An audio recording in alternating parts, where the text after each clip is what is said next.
I'm Tony Ruiz of Gold Derby here with Kirby Dick and Amy Ziering, the directors of Allen versus Farrow, the HBO documentary series that examines the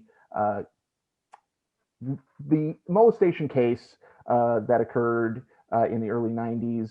And Amy, I'm going to start with you. You had to know that when this project came out, that it was going to create a lot of discussion. What's been kind of like the most unique or unexpected reaction that you've had to this? I think the most unique, well, first it kind of broke the internet. So it took us, I mean, when it landed with the explosion we had hoped and think it deserves. Oops, my table's shaking, sorry. We were, that was super exciting. I guess, it was interesting also that, the public has really been pretty divided about this topic. And it was really,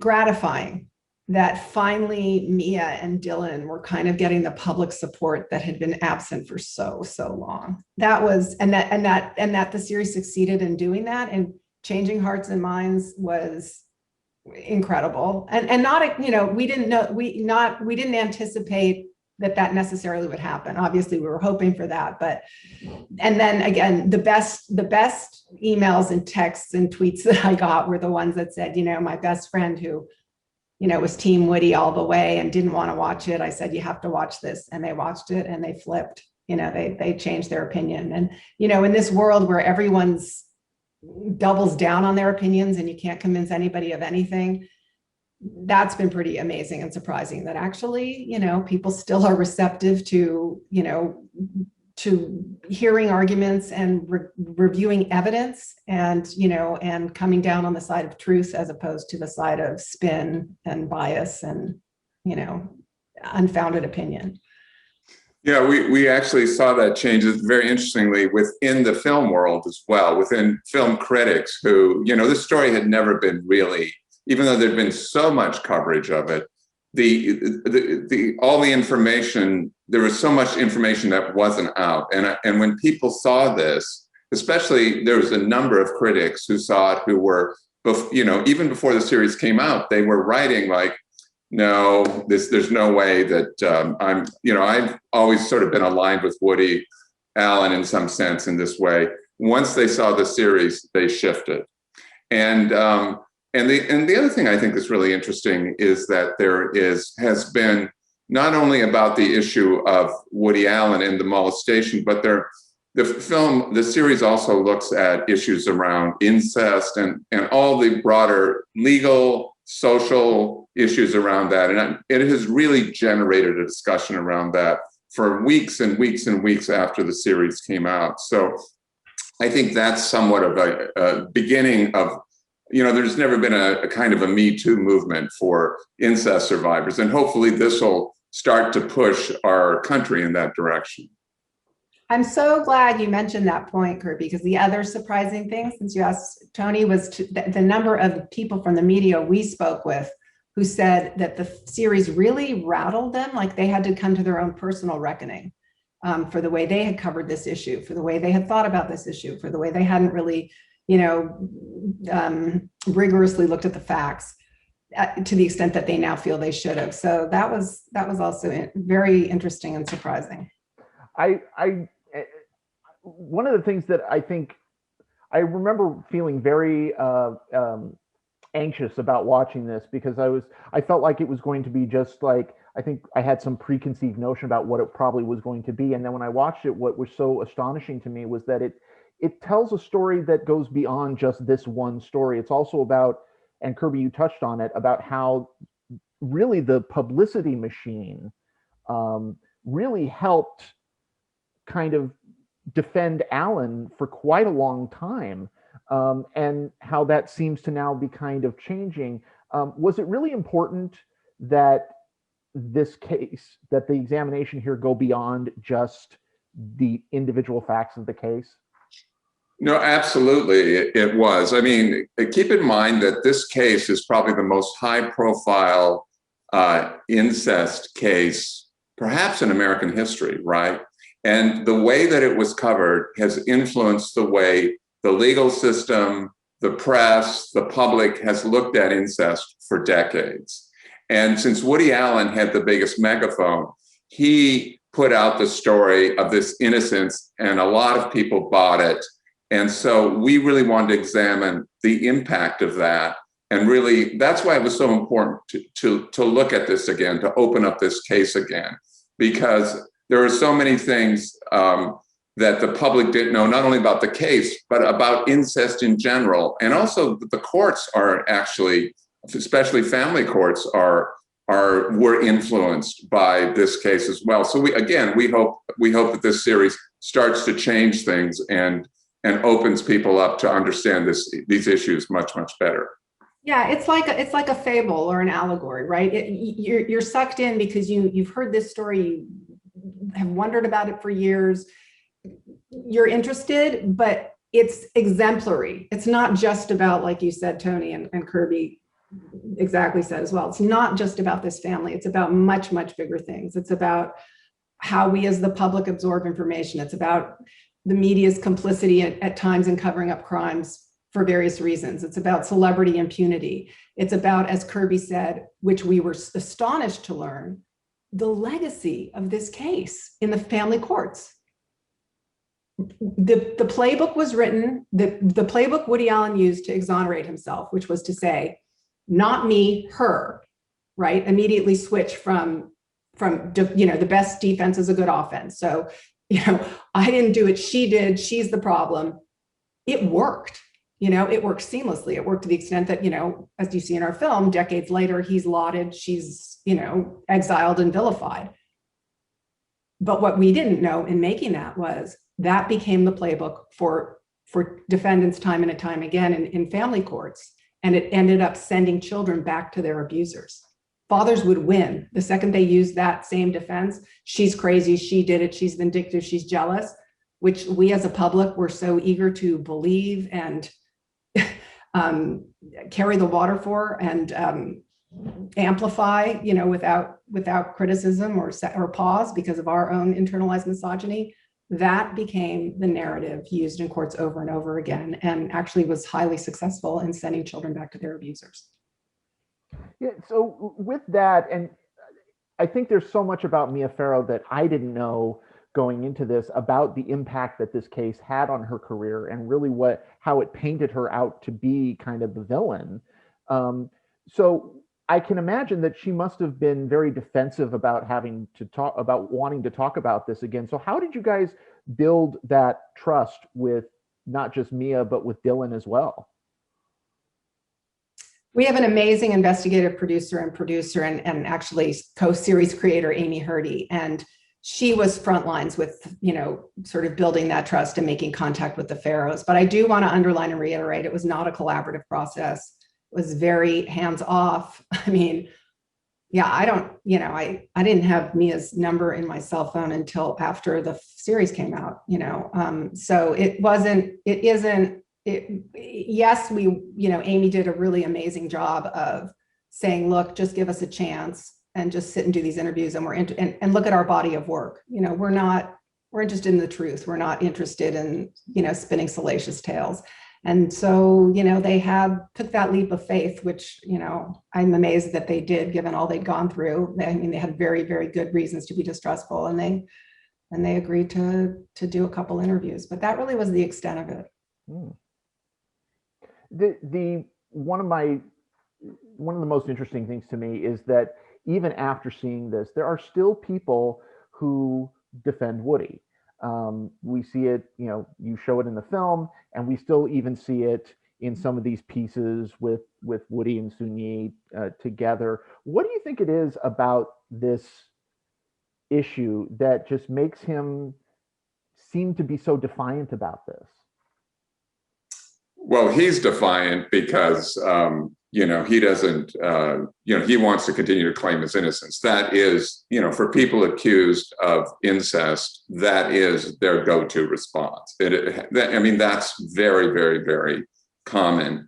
But I think the reason people, are still maybe perhaps aligned with him to some degree. I think there's much less now. I think the series has really changed that. But the remaining people, Woody has been beloved. You know, Woody Allen has been beloved. He has an incredible body of work. It has been formative to a lot of people in the film industry, particularly. And I think it's hard to let go of aligning with your heroes. I think that's really what it is. It's not an easy thing for any of us to do. This is true for all of us. And I think they're probably still going through a process is what's happening. But I think as this series continues to get to play and as this continues to be discussed, which it still is, I think more and more you will see the remaining people, realizing really the truth here.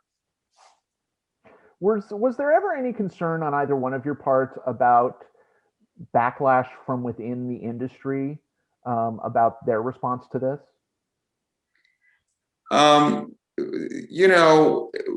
We knew that it was an issue that was had been highly debated, right? But we felt that that's one of the reasons we wanted to go there, because again, people were debating something, but they didn't know the full story.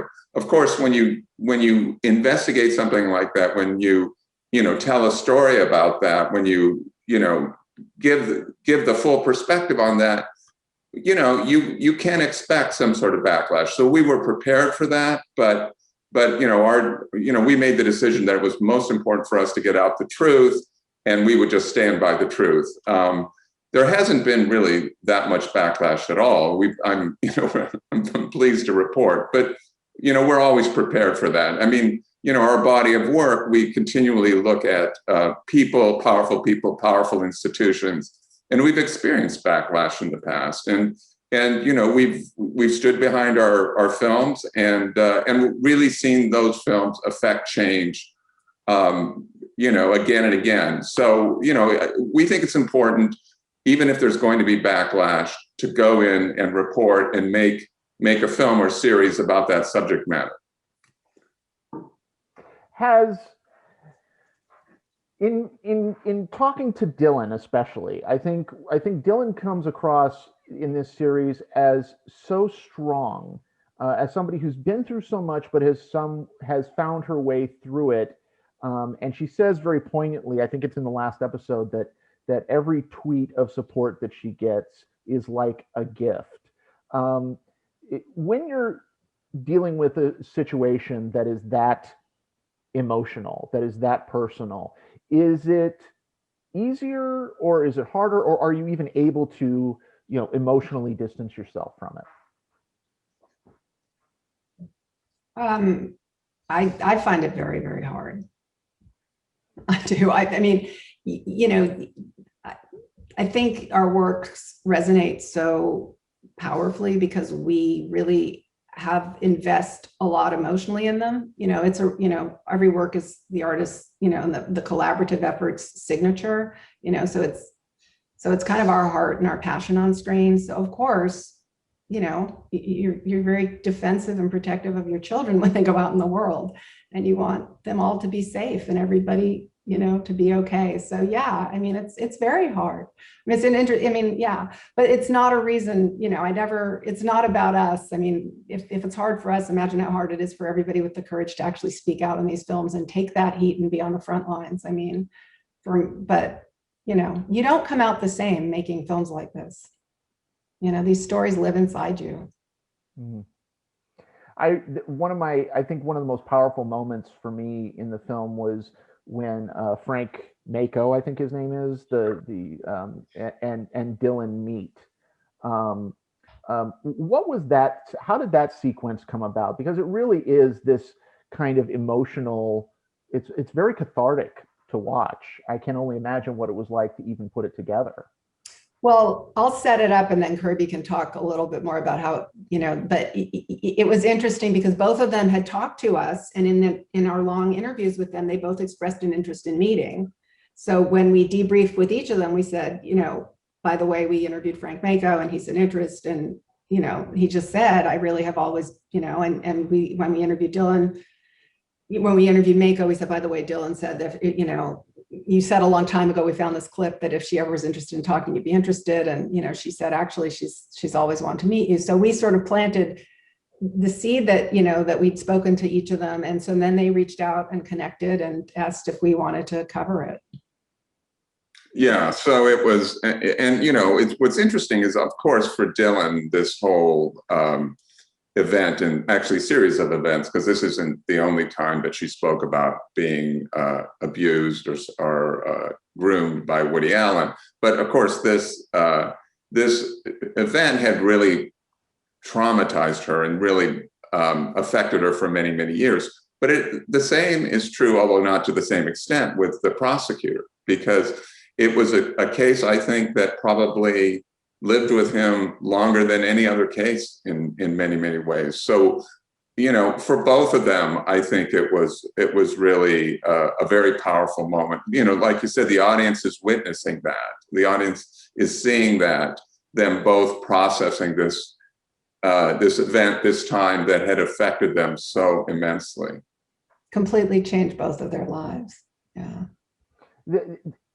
And at the same time, one of the things that struck me so much is that the film really does reveal this systematic failure in so many areas, in terms of like the New York caseworkers and the Yale study that Allen had commissioned himself, and then all the contemporaneous notes just being destroyed, which is completely, and it's pointed out in the film, unheard of.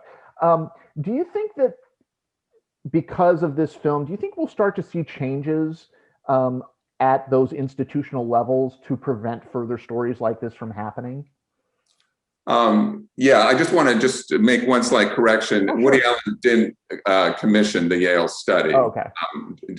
But I think we already have. The series is being used in state legislatures to support passage of bills that are, create a fairer environment for, incest survivors to be heard and protect them more. So that's happening. We know that in the field of psychology and therapy, the series has had a really great impact as well. So again, like our other films, we're starting to see the kind of ripple effect that's happening with the impact of this series. Your films have always been, whether it's The Hunting Ground or Invisible War, you do take on these topics. So, is there a topic out there? Is there something that you're working on? Are there subjects that you're attracted to that you want to tackle next? We are working on several, but we can't talk about that. Well, I had to give it a try. No, it's good.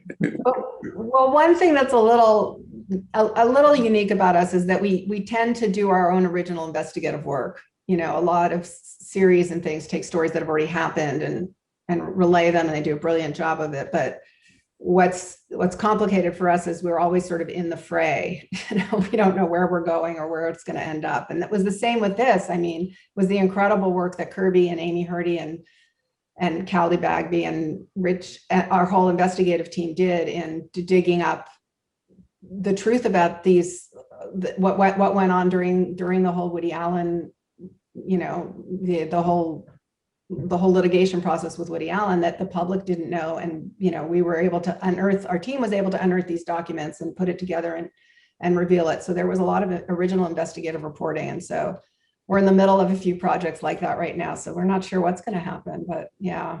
And that's kind of what always attracts us. If you ask, is there what we're looking for? We're looking for new ground, things people haven't heard of yet or think they know, but they really don't. And Amy, if people want to learn more about this subject, where can they go to learn more about it? Well, we were lucky enough we had so much more information that we couldn't get into the 4 episodes that we did a companion podcast. There's new interviews. There's interviews with, outtakes from that we did, not outtakes, but excerpts that we did from the interviews we did with Carly Simon and Ronan Farrow and a lot of the other Farrow children who we didn't have the real estate space to fit into the series itself, and a lot of fascinating new information. So if people want to learn more, We really recommend you go listen to the podcast. It's a really excellent supplement, and it can dive even deeper into these issues of grooming, of coercive control of partners, of the ways the family courts, operate that I alluded to earlier. It's just a trove of even more information on this case that I think people will be shocked to learn about.